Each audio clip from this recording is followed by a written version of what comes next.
Content warning.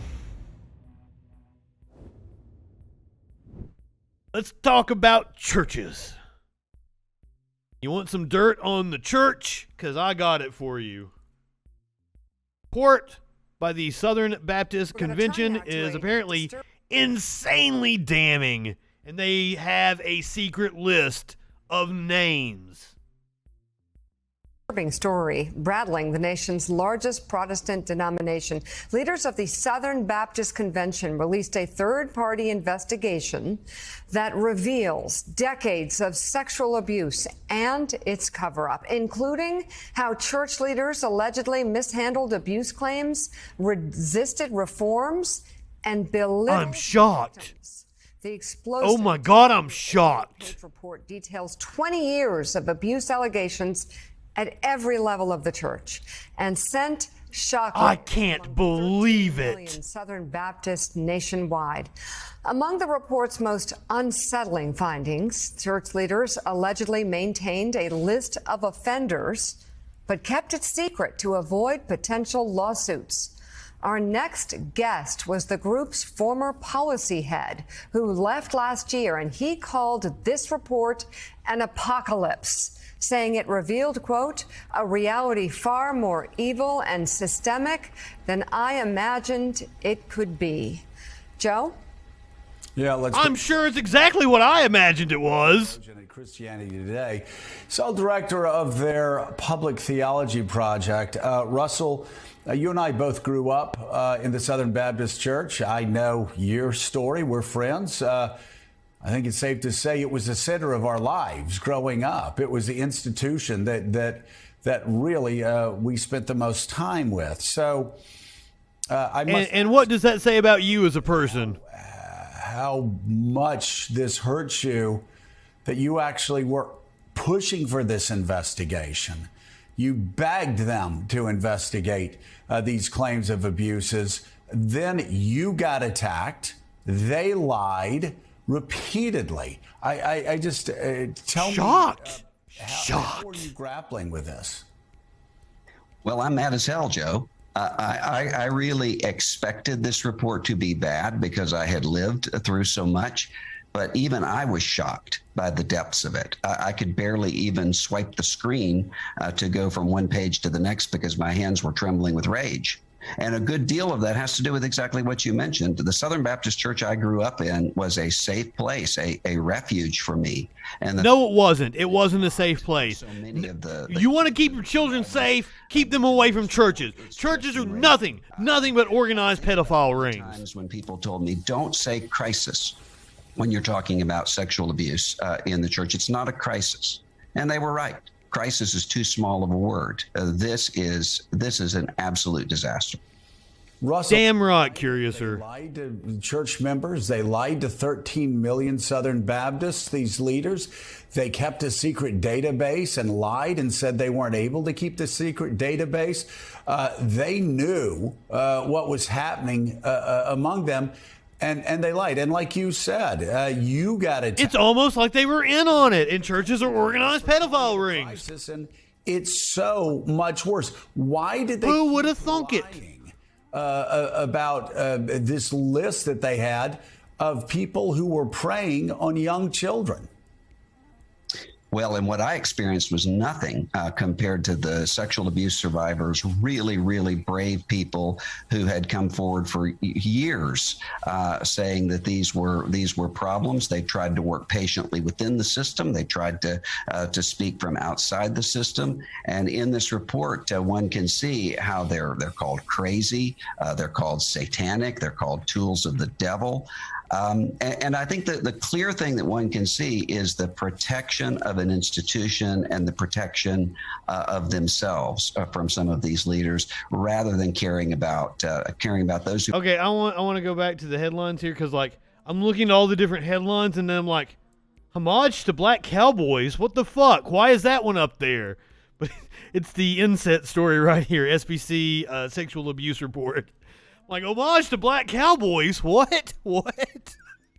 protection of themselves from some of these leaders, rather than caring about those who are harmed in the most horrific ways, and even worse, harmed in those ways in the name of Jesus, So the very person who stand against all of that. Right. Here's more of what you wrote about the scandal. Quote, the very ones who rebuked me and others for using the words crisis in reference to the Southern Baptist sexual abuse not only knew that there was such a crisis, but were quietly documenting it, even as they were told, those fighting for reform, that such crimes rarely happened among people like us.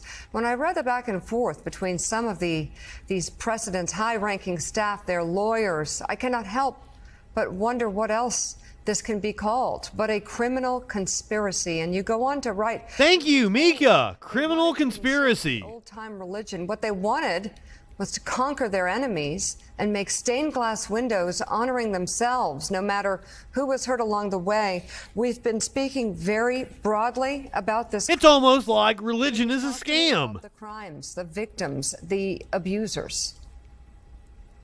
Well, we know from this report that there were people contacting some of these leaders and saying, this is what has happened to my child. This is what is happening within my church. And according to the report, the response was to say, do nothing, say nothing, hide this. That's unconscionable. Looking through this report, it looks almost like a competition to see how many of the 10 commandments can be violated. And the people who are being... Who gives a shit about your commandments? Who have the least voice to be able to speak to these things. And so my response to all of this is to say, for a long time, there are people who didn't understand the depths of this. And I would say, well, they haven't seen what I saw. They haven't heard what I heard. Well, now we have. Well, they could have talked to me 15, 20 years ago. I knew what was going on. Is required for the integrity of the gospel and for the safety of the children that we all. The gospel has no integrity. The fucking. Let me make something clear. The books of the gospel, Matthew, Mark, Luke, and John, they weren't written by Matthew, Mark, Luke, and John. They were written by unknown authors. And the names Matthew, Mark, Luke, and John were attributed to them to give them credibility. So automatically, right off the bat, there's no integrity in the Gospels. Period. End of story. Fuck off.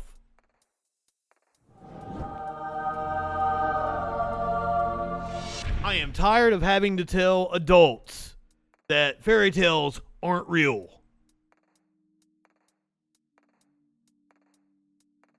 Sparkles, are you still here? Can you answer Sassy's question? I would assume it's still going to be like 30, 40 days.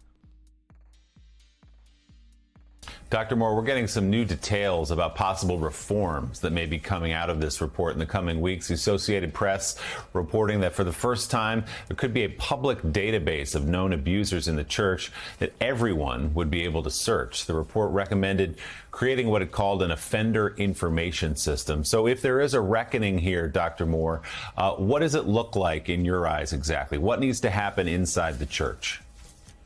Well, a database is one part of it, to be able to keep predators from moving from one church to the other and recommitting their crimes. But there also has to be a cultural change of honoring and listening to women and to vulnerable people. That's going to be deeper than just structural reforms. Structural reforms are necessary, but that's not enough. Mm-hmm. Yeah, so Russell, how does this happen? I mean, I don't mean to sound naive. I can't imagine again. How does this happen? The thing that we have heard time and time and time and time again. It seems to permeate all churches. And this isn't just specific to Christian churches. Scientology, the Mormon church, they all have scandals like this.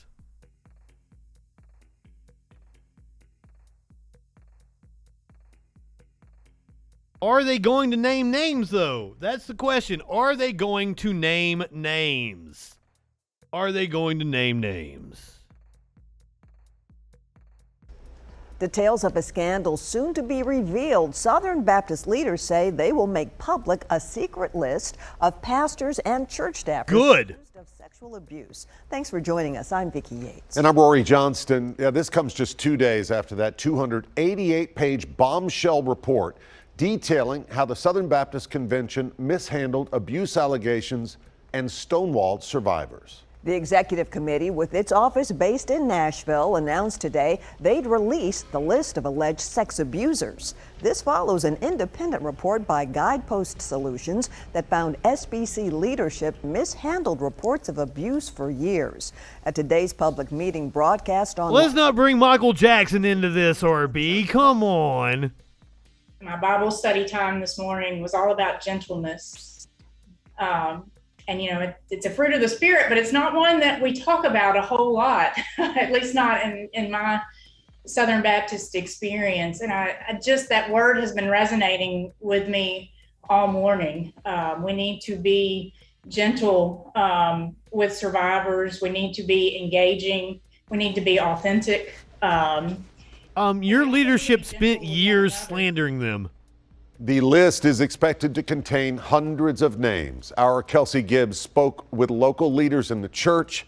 They say change is long overdue. This report or this investigation looked at the past 20 years, but I'm sure it could have gone 20 years before that. And yep, survivors have been raising their voices on this for years and years. And, you know, it's a shame that it's taken us this long to take it seriously. All right, you can hear more from Kelsey's story and also read the Southern Baptist Convention's full statement. We have it on our website or on our app. Also, if you don't have... Oh, that wasn't Michael Jackson specifically made that up? Oh, shit. I'd never heard it before. Still in reference to Michael Jackson. Michael Jackson's... Oh, shit. So what I wanted to show you guys is yesterday we did the story about the Indiana pastor. So I need to correct myself. And I put the correction in the description here. Correction. In this clip, Justin refers to the pastor as a rapist. 16 is actually the age of consent in Indiana, so technically this description is false. Justin still thinks the guy is a disgusting predator. Just wanted to throw that out there. I called the dude a rapist yesterday, and technically I defamed him. So I wanted to clear that up. He is still a disgusting predator. Just like another Christian made headlines today who is a disgusting predator. His name is Josh Duggar. Duggar was sentenced to more than 12 years in prison for child pornography. Child pornography case is officially closed. On Wednesday, Josh was sentenced to 151 months in prison, and that's nearly 13 years behind bars. Today, it's my honor and privilege to join in this announcement of a guilty verdict in the case of United States versus Josh Duggar. That entire family is fucked up. After the judge reached a verdict, the 34-year-old was found guilty on... You want to talk about the culture that encourages the kind of abuse that we just heard about from the Southern Baptist Convention. This is it. This is an example of it. Porn. We respect the jury's verdict, and we look forward to continuing this fight on appeal. We have no more comment at this time. According to court docs obtained by ET at the time, Josh's lawyers requested a sentence of 60 months. The former reality star was originally 60 months years in prison with fines up to $250,000 per count. And Josh's fate... It's that same culture. God's grace can give me the strength to love Josh when others would say he doesn't deserve it. Prior to Josh's... Fuck, those eyes freaked me out. In a letter to the judge obtained by ET, Anna wrote in part, "Consider reuniting us as a family again soon. He is a kind, loving, supportive, and caring father and husband, his primary focus in life." When your world is... There is something fucked up with this woman. There are a lot of emotions that you have to walk through. Josh's legal trouble started in 2015 after the 19 Kids and Counting star was accused of molesting a babysitter and 4 of his sisters. Josh's parents were in complete disbelief when they sat down with Megyn Kelly. We were shocked. I mean, we were just devastated. I don't think any parent is prepared for trauma like that. I think as parents, you feel like a failure when one of your kids does something wrong. And while Josh's parents and siblings made appearances in court throughout the trial, his sister Jill and brother-in-law Derek shared their feelings about it publicly. After Josh's guilty verdict was announced, the couple wrote on their website, "Nobody is above the law. Our hearts go out to the victims of child abuse or any kind of exploitation."